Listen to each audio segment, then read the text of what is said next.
Hello and welcome into this week's edition of the ARCA Series Rewind Show. I'm Garth Allen, this is Racing News Now, and we have got a jam-packed episode for you today as we talk about the 2022 General Tire 200 from Talladega. We've got results, we've got standings, we've got highlights, we've got a chat with the race winner coming up later in the show. We've got all of that for you, so let's get right into it now and talk about this one. This was a wild one. This was not without its controversy, as it seems like every ARCA race has been in recent memory. I don't know that I can remember one that had zero controversy of some sort in it. That being said, this one might take the cake, and none of it is actually something that ARCA themselves did. Let's get right into it. We'll talk about your caution report first off. 6 caution flags, total of 29 laps in this race. Most of it, especially early on, was just single car accidents that didn't have much impact on anything else. Competition caution, lap 39. Then at lap 49 is when things started to get interesting and started to unravel a little bit. Multicar Incident coming off of turn 4 into the tri-oval. This incident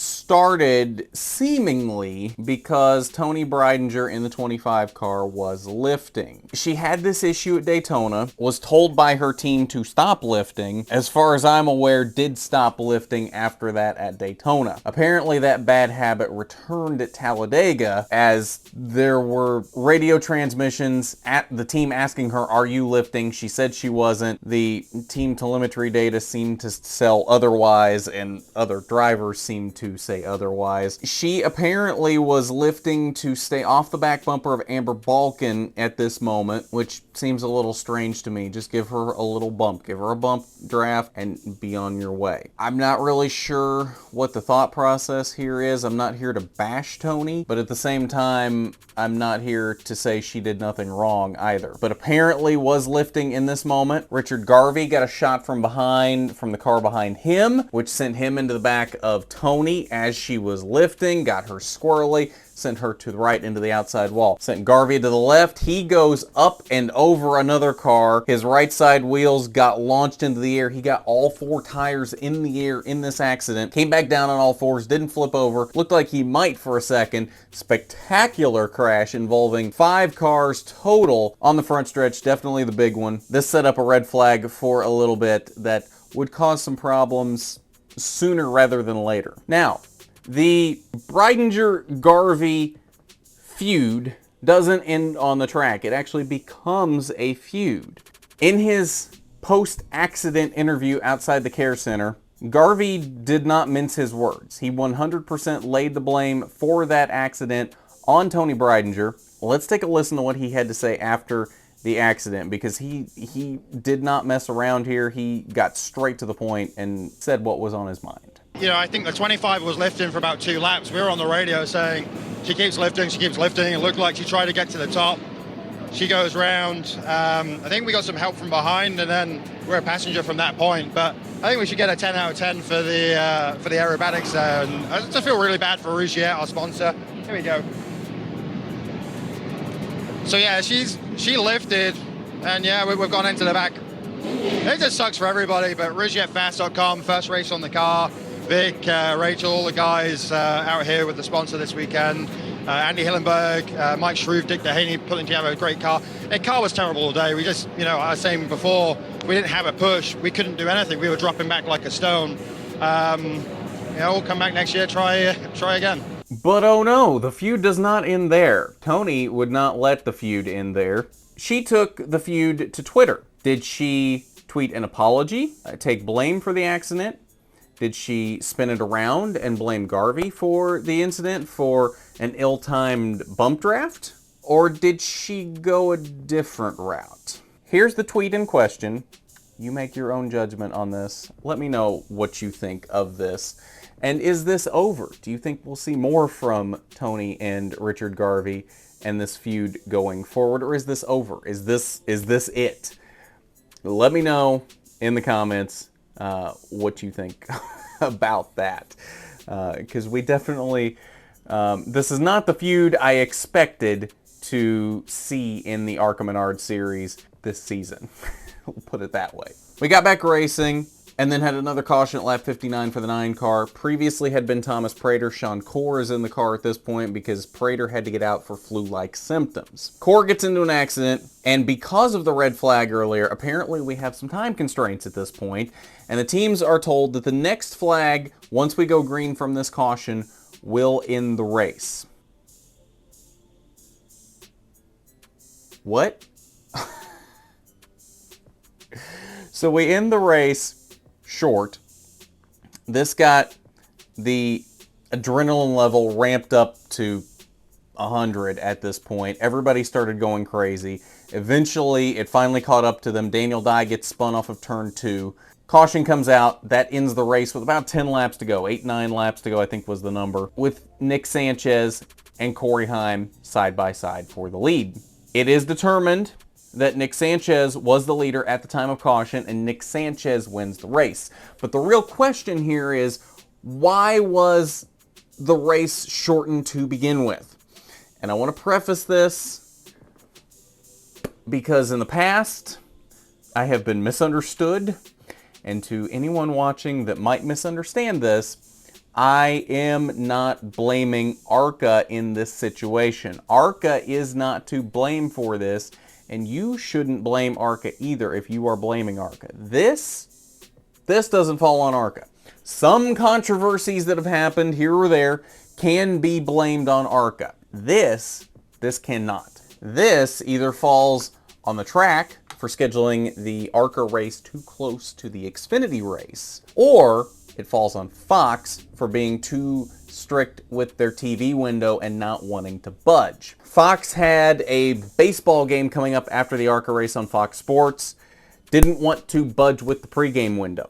The Xfinity race was shortly after the ARCA race, but it was on Big Fox. But they let the USFL game blend into the pregame of the Xfinity race. So why couldn't ARCA blend a little bit into the pregame of the baseball game? I mean, I hate to say it's just pregame, but it's just pregame. Nobody's really missing anything of importance if you cut out 5 or 10 minutes of pregame. I feel like this falls more on Fox for being a little too strict with their time constraints, but at the same time, I feel like a little bit of blame probably falls on the track as well, because I feel like the Xfinity race probably played a little bit of a factor in this as well, even though they weren't even on the same channel, with the ARCA race being on Fox Sports and the Xfinity race being on Big Fox. There's two solutions to this. One, the easiest solution I see to this, and I know I'm going to have people up in arms with pitchforks at me for this, everything needs to be on streaming. And when I say everything, I mean everything. ARCA, Trucks, Xfinity, Cup. Throw it all on streaming. No need for it to be on the air anymore. You don't have TV windows to screw with. There is literally no reason at this point that we can't have everything on streaming. That's the direction everything's going anyway. 10 years from now, everything's going to be on streaming services. Over-the-air traditional TV as it is now may not even exist. Or if it does, it'll be in a much different form than it is now. Might as well get a head start on that. There are other sports that have done the same thing or are moving in that direction. There's no reason we can't, at least at the bottom level, start moving in that direction. ARCA is starting to move in that direction with the East and West races on Flow, and part of the main ARCA race is simulcasted on Flow on the MAP TV broadcasts. There's really no reason that we can't do this in some form or fashion, at the very least with ARCA, and then blend it into the upper series. That is the cheaper option for all parties involved. The other solution here, Talladega needs lights. It really does. And I know that's not a cheap endeavor. I know it's expensive, but it really needs to happen. I truly believe every track needs to have lights at this point. We don't need to run night races there. You don't need to schedule it as a night race, but it should have lights as a backup for no reason other than something like this. If TV windows are not a problem here, and the Xfinity race is the only problem, then there's no problem if you have lights. Run the ARCA race to length. The Xfinity race maybe starts a little late. If the Xfinity race has a red flag or two and goes late, maybe they go into the darkness. You have to turn the lights on. Problem solved. I know it's not cheap to install lights, but I think it is the smartest strategy here. I really feel that there's no excuse for any track that hosts a NASCAR race of some form at this point shouldn't have lights. Unless it's like a road course that would be really awkward and weird to do lights. I feel like that's the only stipulation there, but there are examples of road courses that have lights too. So I don't know that that's fully an excuse either. I don't know. Let me know what you think down in the comments below about the whole shortening the race, what the solutions might be. I want to hear from you down in the comments. What do you think about this? I'm really surprised, actually, that we didn't have to talk about the one-lap shootouts in this race. We didn't even get a chance to, because we didn't go the full length. I was expecting to have another rant on one-lap shootouts, so you get spared of that this time. So I guess we'll have to save that rant for Daytona 2023, because I'm sure that'll come back around again at Daytona, as it always seems to at this point, even though it seems to fall on deaf ears. But I digress. So let's look at your results following this one. As we said, Nick Sanchez is your winner. Very close finish in this one. Again, had to go back to the tape. It was by inches over Corey Heim at the time of caution, but comes home with the victory. And I say over Corey Heim. Apparently, when they went back to the video, Brett Holmes was actually second. So Corey Heim wasn't even second. Corey Heim ends up in the third position. Good run for Thad Moffitt in fourth in that 44 car for Jeff McClure. Not really sure where he came from. Seemed like he was outside the top 15 most of the race. I don't know if he was sandbagging, just trying to hold back and make sure he kept the car in one piece for the end of the race, but somehow ended up right back up there where he usually is in these races. So I don't know if that was a fluke and he just happened to be there and got through all the carnage and the car wasn't fast enough for that, or if he was holding back most of the race. But either way, good run for Thad Moffitt in that 44 car. Gustine rounds out the top 5 in the 55 for Venturini Motorsports. Rest of your top 10, Raja Carruth, Drew Dollar, Ryan Huff, Parker Chase, and Max Gutierrez. 11th through 20th, Greg Von Alst came home in the 11th position, Amber Balkin 12th, Andy Jankowiak there in the 13th position, Big Willie Mullins rounded out the top 15. Daniel Dye, after his spin on what ended up being the last lap, came home in 17th. 21st through 30th, Brad Smith landed in the 22nd position. Tony Breidinger, after her accident, came home 24th with Richard Garvey right behind in 25th. Final page, 31st through 33rd, Sean Corr, Brian Caltrider, and Tim Monroe. All right, so that's your results from the General Tire 200. We were able to catch up with Nick Sanchez. So let's see what he had to say about this race and the momentum this race gives him going forward this season. And today we are joined by the newest Talladega winner in the ARCA Menard series, Mr. Nick Sanchez. How's it going today, man? Not much, doing well. So let's talk about Talladega. I think it's pretty fair to say the biggest win of your career thus far. I mean, it's Talladega. Just first off, what does it mean to be a winner now at Talladega? Yeah, I mean, I really didn't know how big it was until I won it, because I always thought, super speedways were kind of unpredictable, and therefore people looked at them as that. But, a lot of people know about Talladega, and there was, a ton of fans there, so made it just that much more exciting. And yeah, it was wild. Yeah. Well, and let's talk about how wild it was. I mean, that was, definitely more wild than Daytona was. Daytona was very tame compared to this.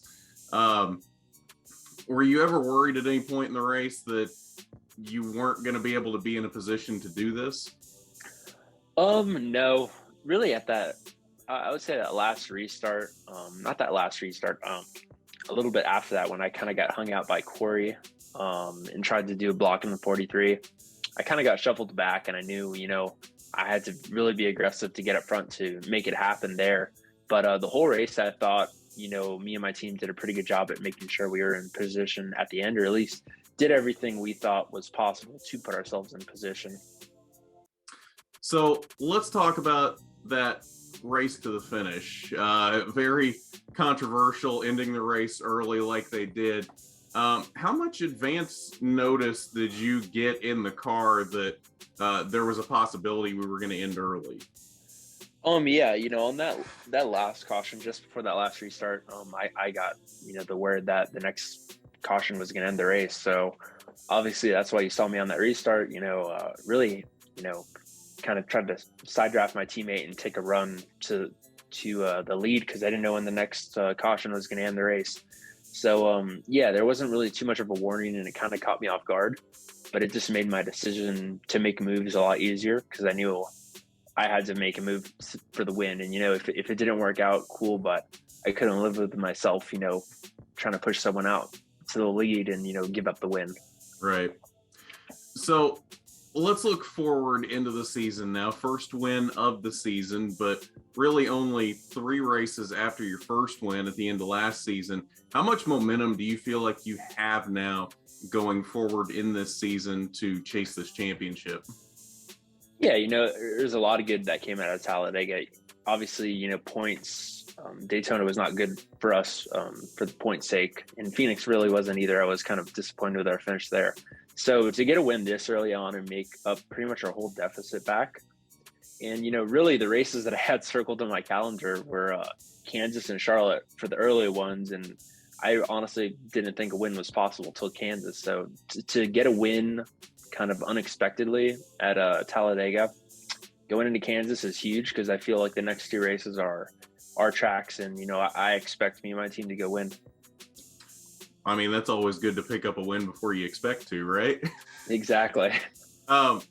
It's been well publicized that you guys have more backing from Chevy this year. How much do you feel that has elevated your team this year?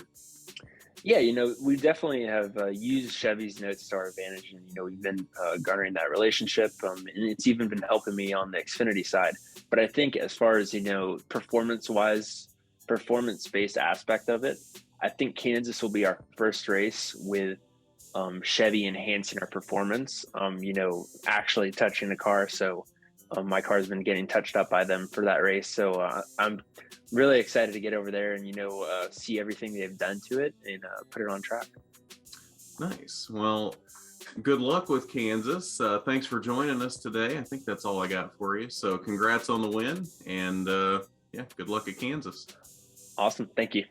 All right, and of course we want to thank Nick and Rev Racing for making that possible. Always fun to talk to Nick, and hopefully that's not the last time we get to talk to him this season. I have a feeling he's going to have more wins than that for the remainder of the season. So let's take a look at your point standings following this race. Nick's Rev Racing teammate, Raja Karuth, has actually taken over the points lead after Talladega by 1 point over Daniel Dye. Nick sits there in third, 4 points off the lead. So very, very tight points battle at the top of the standings right now. I think that is going to be your championship battle this season. Raja, Daniel, and Nick, I think, are going to be the 3 we see going for that championship this season. And it'll be interesting to see who actually comes out on top, because they do seem very even right now. But if you'll notice, if you picked up on it in the Nick Sanchez interview, he mentioned that the extra Chevy support that Rev Racing was getting this year hasn't actually kicked in yet. Kansas will be the first race that they get that added Chevy support. Will they start gapping themselves from Daniel Dye after that, and it becomes the Rev Racing show for the rest of the season? That is the question, I think, on everybody's mind right now. Does this become a Rev Racing championship battle down the stretch? Or will Daniel Dye keep it close, even though it seems Rev Racing is going to start really picking up their performance from here on out with that Chevy support? We shall see. Parker Chase still sits in fourth. He's run every race so far this season, 11 points out. And Corey Heim, even after missing Phoenix, still in the top 5, 20 points off the lead. Tony Breidinger, Gus Dean, Amber Balkin, Ryan Huff, and Andy Jankowiak is the rest of your top 10. Update on your other full-timers. Greg Van Alst, 13th, and Brad Smith sits in the 19th position. All right, so that's your point standings following the General Tire 200, and I believe that will do it for us on this edition of the ARCA Rewind Show. Another ARCA Rewind coming up for you tomorrow, talking about ARCA West from Kern, which was later on Saturday night after this race, like way later, like 11:15 Eastern. That'll be a point of discussion in that race, even though that discussion always seems to fall on deaf ears as well. We will have it nonetheless. And so as always, we want to thank our Patreon supporter, Regional Manager William Holmes. Thank you as always for your support. It is greatly appreciated. If you would like to be a patron of RNN, the link is down below in the description. Patreon.com/RacingNewsNow. Not required by any means, but definitely appreciated when you want to support RNN in that way. So again, we want to thank Nick Sanchez and Rev Racing for making the interview in this show possible. And we'll see you tomorrow for the Kern Rewind show. At that, I'm Garth Allen for Racing News Now.